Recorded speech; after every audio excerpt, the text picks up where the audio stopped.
Næste taler er Christoffer Bøhlund fra Toboko. Høje Landsråd, det er 5. gang, jeg har æren af at deltage på Konservativ Ungdoms Landsråd. Mit første landsråd var i Gladsaxe for et par år siden.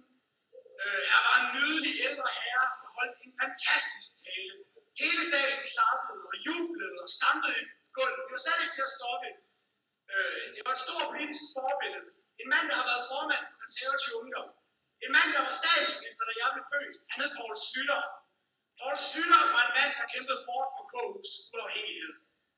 Vi er mange KU'er, der stadig kæmper hårdt for KU's uafhængighed i dag. Og nu kommer så det, jeg mener, der er min pligt. Jeg bliver nødt til at oplyse foreningens medlemmer om, fordi FU ikke selv har taget initiativ til det. Og det drejer sig om, at jeg i slutningen af 2010 valgte at begynde i Liberal Alliances spidskandidat i Østjylland, Ole Birk Olesen. Mit valg skyldes, at jeg ikke følte, at jeg kunne støtte det konservative Folkeparti længere, ganske enkelt fordi, at de i min optik ikke længere var hverken konservative eller borgerlige.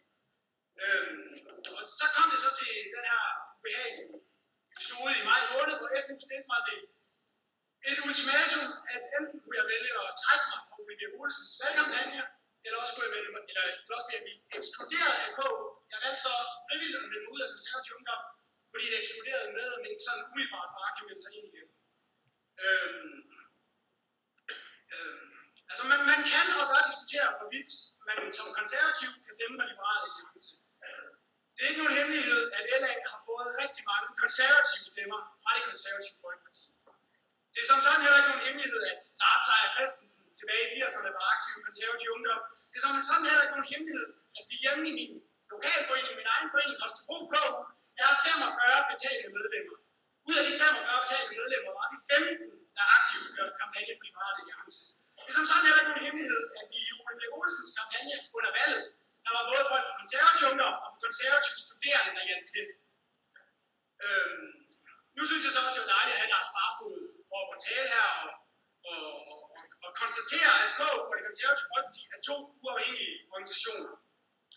Hvis FU alene havde ekskluderet mig fra KU, på grund af de mente, der var sådan et eller andet, hvad skal man sige, et såkaldt det liberale i Liberal Alliance modstrid med KU's holdning, der stod for, så havde vi været uenige i opfattelsen.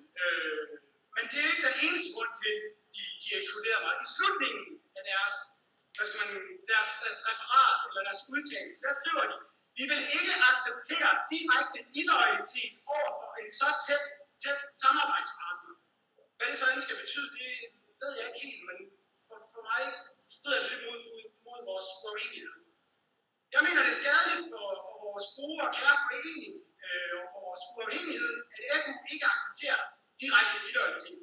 Hvad end de så mener med det. Og jeg vil gerne opfordre de medlemmer til, som ikke værdsætter vores stolte historie, og vores storslåede uafhængighed, vores traditioner og vores stærke værdier i Konservativ Ungdom, til selv at oprette det konservative Folkepartis Ungdom, i stedet for at ødelægge en over 100 år gammel ærekær forening. Tak for ordet, og tak for, at jeg måtte oplyse jer.